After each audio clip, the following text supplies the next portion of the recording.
सब सुख लहे तुम्हारी सरना, तुम रक्षक काहू को डरना।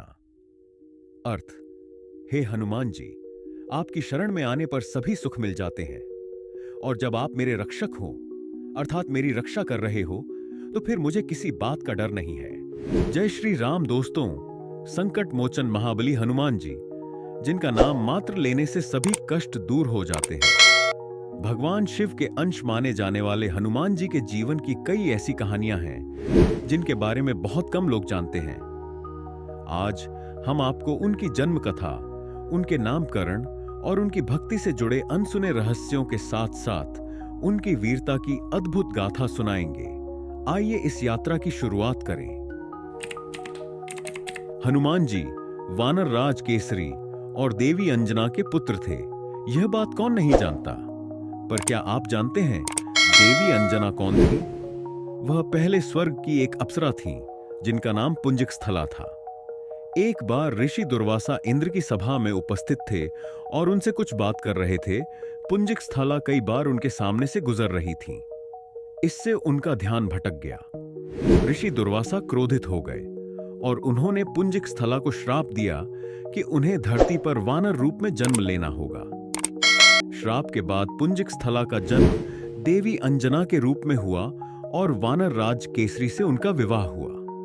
उन्होंने धरती पर कठोर तपस्या की और वायुदेव के आशीर्वाद से हनुमान जी का जन्म हुआ। क्या आप जानते हैं कि हनुमान जी अपने जन्म से पहले ही भगवान राम से जुड़े हुए थे? आनंद रामायण के सरकांड के अनुसार राजा दशरथ ने पुत्र प्राप्ति के लिए यज्ञ किया। यज्ञ के बाद अग्निदेव ने उन्हें खीर दी। इस खीर का एक भाग माता कैकेयी के हिस्से में आया, लेकिन उसे एक पक्षी छीन कर ले गई। जब वह पक्षी अंजनी पर्वत के ऊपर से जा रही थी तो उससे वो खीर गिर गई और देवी अंजना को मिल गई। उन्होंने खीर को खा लिया और उसके बाद हनुमान जी का जन्म हुआ, जहां एक तरफ आशीर्वाद में मिली खीर से श्री राम, लक्ष्मण, भारत और शत्रुघ्न का जन्म हुआ, वहीं दूसरी तरफ महाबलशाली हनुमान जी इस धरती पर आए। यही कारण है कि हनुमान जी और भगवान राम के बीच एक गहरा आध्यात्मिक संबंध है।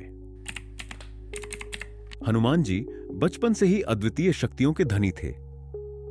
एक दिन जब वे धरती पर खेल रहे थे, उनकी नजर आसमान में चमकते सूरज पर पड़ी। उन्हें लगा कि यह एक पका हुआ फल है। उनकी बाल सुलभ जिज्ञासा ने उन्हें इसे पाने के लिए प्रेरित किया। उन्होंने सूरज को पकड़ने की ठानी और अपनी अपार शक्ति से आसमान की ओर उड़ चले। उनकी इस मासूमियत भरी हरकत ने पूरे ब्रह्मांड को चौंका दिया। जब हनुमान जी सूर्य के करीब पहुंचने लगे तो इंद्रदेव को लगा कि यह ब्रह्मांडीय संतुलन के लिए खतरा है। उन्होंने उन्हें रोकने की कोशिश की, लेकिन हनुमान जी अपनी जिद पर अड़े रहे। आखिरकार इंद्रदेव ने अपने वज्र से हनुमान जी पर प्रहार कर दिया। वज्र के प्रहार से हनुमान जी बेहोश होकर धरती की ओर गिरने लगे।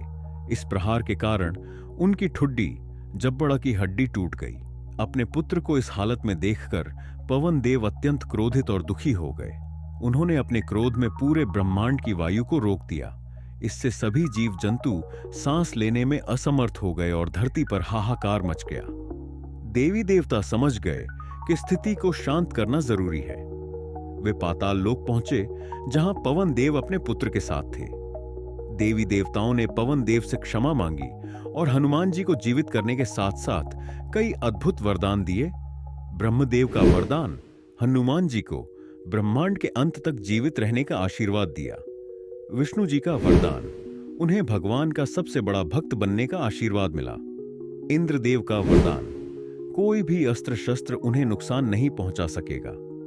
इसी घटना के कारण वज्र के प्रहार से उनकी हनु, ठुड्डी पर चोट लगने के चलते उनका नाम हनुमान पड़ा।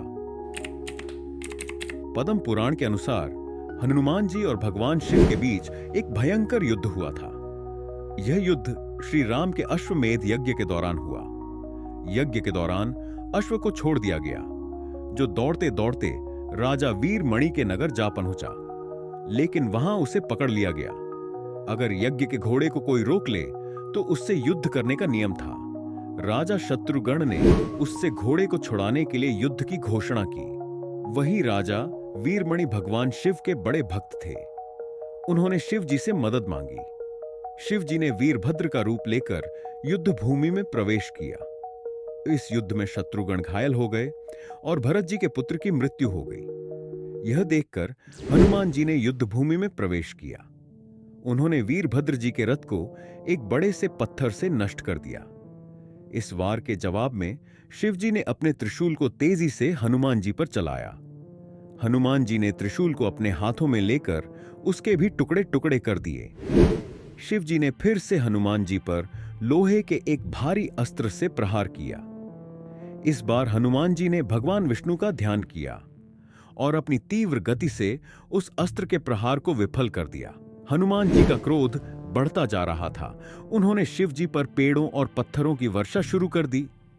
उनकी अद्भुत शक्ति और दृढ़ता ने शिव जी को पराजित होने पर मजबूर कर दिया। यह युद्ध लंबे समय तक चला और अंततः हनुमान जी की विजय हुई।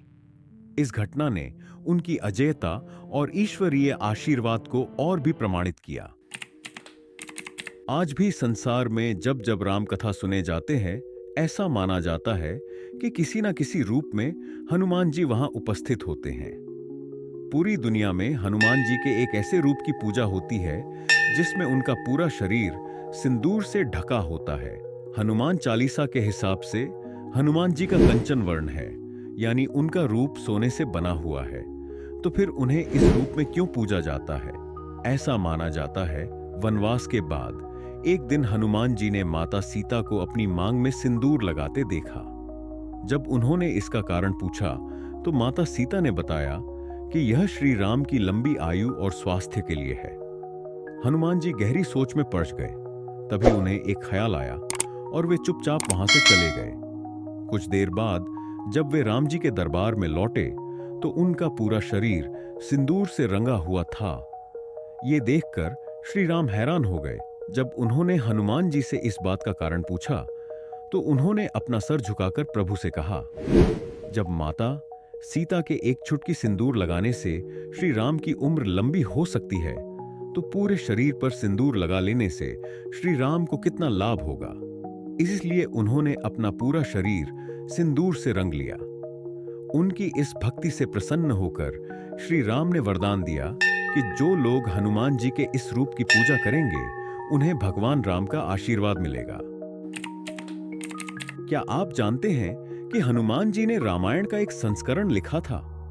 हिमालय की पहाड़ियों पर उन्होंने अपने नाखूनों से रामायण लिखी। जब ऋषि वाल्मीकि ने इसे देखा तो वे दुखी हो गए। उन्हें लगा कि हनुमान जी की रामायण उनके द्वारा लिखी गई रामायण से अधिक प्रसिद्ध हो जाएगी। हनुमान जी ने यह जानकर अपनी रामायण को नष्ट कर दिया। यह उनके त्याग और भक्ति का अनुपम उदाहरण है। हनुमान जी को चिरंजीवी होने का वरदान मिला था। इस युग में भी हमें कई ऐसे प्रमाण मिले हैं जो बताते हैं कि हनुमान जी आज भी हमारे बीच हैं। लेकिन हनुमान जी का संबंध सिर्फ त्रेता युग की रामायण या कलयुग से नहीं है, बल्कि द्वापर युग की महाभारत से भी है। महाभारत के युद्ध में हनुमान जी ने एक महत्वपूर्ण भूमिका निभाई थी। महाभारत की कहानी के हिसाब से हनुमान जी ने अर्जुन को यह वरदान दिया था कि वे कुरुक्षेत्र के युद्ध में अर्जुन की सहायता करेंगे। इसीलिए जब महाभारत का युद्ध शुरू हुआ तो हनुमान जी अर्जुन के रथ पर लगे झंडा पर विराजमान हो गए और युद्ध के अंत तक उन्होंने अर्जुन का साथ दिया। युद्ध खत्म होने के बाद जैसे ही अर्जुन अपने रथ से उतरे, श्री कृष्ण ने हनुमान जी का आभार प्रकट किया। हनुमान जी ने श्री कृष्ण को प्रणाम कर वहां से प्रस्थान किया। जैसे ही हनुमान जी वहां से गए, अर्जुन का रथ जलकर राख हो गया। यह देखकर अर्जुन चकित रह गए। तब श्री कृष्ण ने उन्हें समझाया कि पूरे युद्ध में हनुमान जी उनकी और उनके रथ की रक्षा कर रहे थे, जिसके बिना पांडवों का इस युद्ध में जितना संभव नहीं था।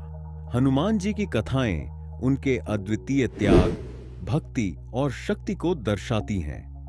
उनकी कहानियां हमें यह सिखाती हैं कि सच्ची भक्ति और समर्पण से कोई भी कार्य असंभव नहीं है। अगर आपको यह वीडियो पसंद आया हो तो इसे लाइक करें, शेयर करें और हमारे चैनल को सब्सक्राइब करें। जय श्री राम।